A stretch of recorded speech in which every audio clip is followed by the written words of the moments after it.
Coming up is our Tip of the Week segment. This is a segment where we show you a trick or two on how to use a certain feature on your phone or in a given app. If you have a tip that you would like to share with our listeners, feel free to send us such a tip to contact us at blindandroidusers.com. And now for this week's episode, here's your Tip of the Week.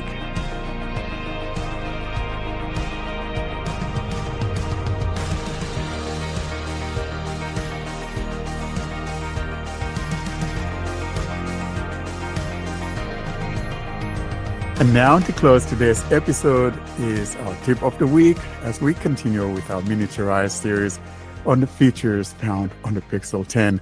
And for this week, here's Magic Cue.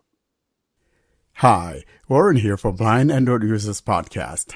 As we continue with the Tip of the Week series, we're featuring the mini-series on the new features found on the Pixel 10 series.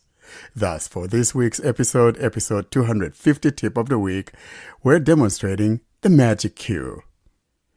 I do want to mention here in passing, however, that the Magic Cue is found in both the system settings as well as going to the phone app, then tapping on the top left corner there on the navigational drawer, and then tapping on settings, and then you scroll down and you'll find the Magic Cue. For this demonstration, I'm utilizing my Pixel 10 XL Pro, which is the 1 TB version that comes in the Moonstone colors. Really beautiful device. I am in my system settings, and the Magic Cue is found just below that digital well-being. I'll now move on to Magic Cue. Magic Cue, personalized suggestions and actions, 24 of 28. And I tap. Magic Cue, navigate up, button, out of list. Upon tapping on Magic Cue, though, I would like us to kind of look at the top and hear some of the information regarding the feature. Magic Cue uses AI to proactively show useful details and time-saving actions relevant to what's on your phone. Now, below that, on the right is a toggle which turns it off or on.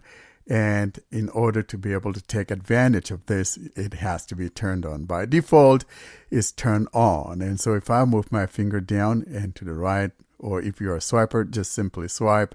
On. Find info instantly. Magic Cue shows you the info you need based on what you're doing on screen, so you don't have to go find it. Learn more about info suggestions. Switch. Now, below here are the items or apps that are supported. I do want to mention here, however, that it's not every app that is supported. The only apps that are supported right now are a few Google apps. In other words, just a handful of Google apps. And below are the apps that are supported. Here we go.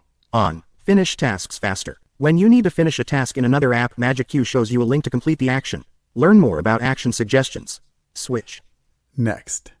On. Get suggestions while using apps. When Magic Cue has suggestions while you're using certain apps, they appear at the bottom of your screen.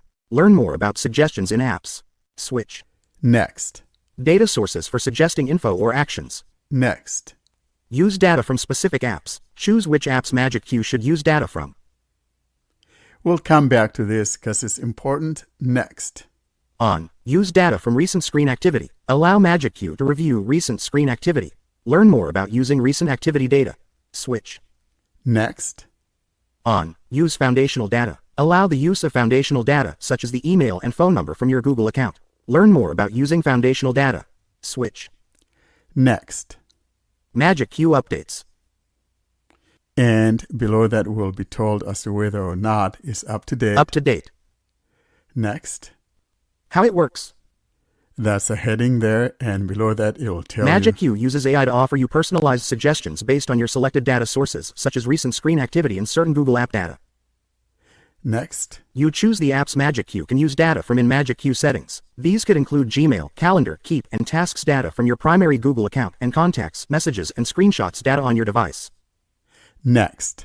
Make sure you double-check suggestions before sharing any info. Next. Your privacy.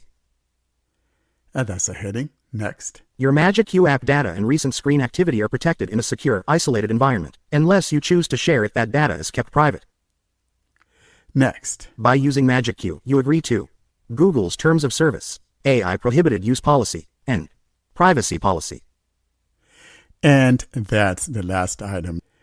And now let's go back to the middle section of the phone and tap on the item that I had indicated we'll be returning to, and that will be use data from specific apps. Choose which apps Magic Queue should use data from.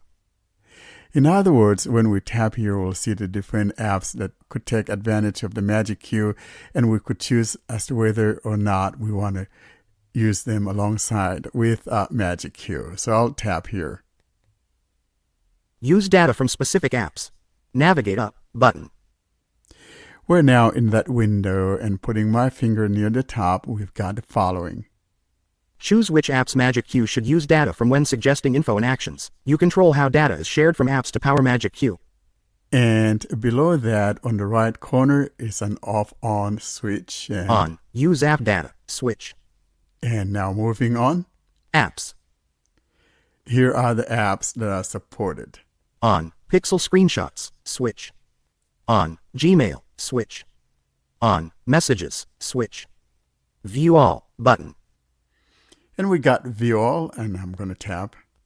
Your Magic Queue app data and recent screen activity are protected in a secure, isolated environment, unless you choose to share it. That data is kept private. On. Keep notes. Switch. On. Contacts. Switch. On. Calendar. Switch. And that's the last item that we see here that support the Magic Queue. I hope, though, that developers would make their apps take advantage of this so we could have other apps that support the Magic Queue. And that would be it for this episode's tip of the week. And as always, if you like what we're doing, do not forget to subscribe to our channel. And again, thanks for listening. And that's it about Magic Queue. Something we do want to mention here in passing.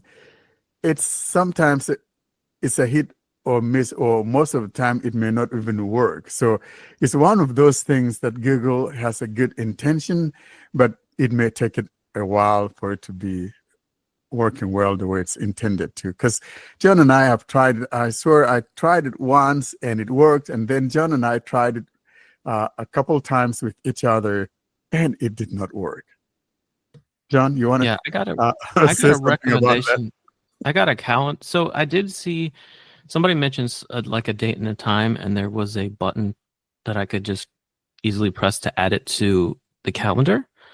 But as far as like the demonstration they did during the Pixel event of like somebody asking you, from my understanding, it's supposed to like know what's in your Gmail inbox and get information for you. Like the I believe the example they did was asking for a flight number, and it just had the flight number down there for you to double tap on as like a suggestion.